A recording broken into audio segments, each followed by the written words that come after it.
When you were young and your heart was an open book,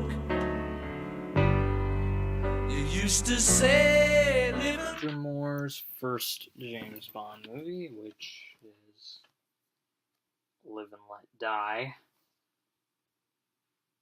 And I like Live and Let Die. I actually really like Live and Let Die. But it's not one of my favorites. I just, enjoy it. It's kind of corny, though, to be honest, but it's not to the extent of his other movies. I think the movie's funnier than most of the other Roger Moore Bond movies. This is like one of the ones where they actually got his humor right. I like the plot of, it's kind of weird, though, like, all this voodoo stuff. Maverick plays the villain. He was in Alien, which is one of my favorite movies of all time. I have it over there. I don't think I'm going to show it, but anyway. He's a pretty good villain. He actually looks like he could kill James Bond, unlike Drax or somebody like that. And I enjoy the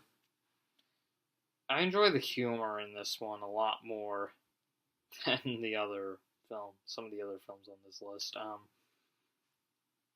And the action sequences, one of the problems I have with this film, the action sequences are not as good as some of the other ones. Like, there's a few ones I like the one there's like a bus. I like the one with the bus. That was a good action sequence. And the boat chase. My favorite part of the movie is when James Bond is like stuck in the middle of this crocodile farm. He's like on this little island that's like, away from the dock, and he's like just stuck, and he's surrounded by crocodiles. I was actually wondering, how the hell is he gonna get out of that? I mean, yeah, that was I love that sequence. But he like runs across the crocodiles' backs, which is really dangerous. Don't do that. Not that I've done it before, but that looks dangerous.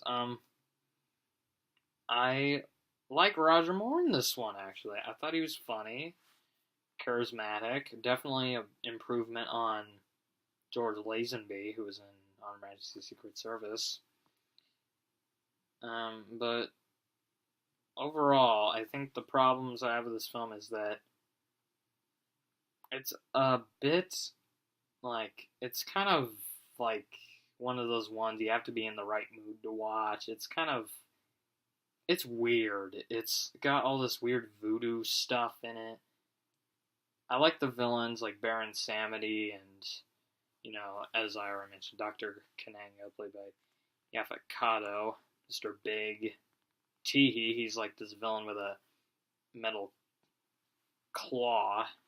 He like crushes Bond's gun. I thought that was pretty cool. So yeah, overall it's a pretty enjoyable James Bond movie. But I wouldn't call it one of the best or one of my favorites.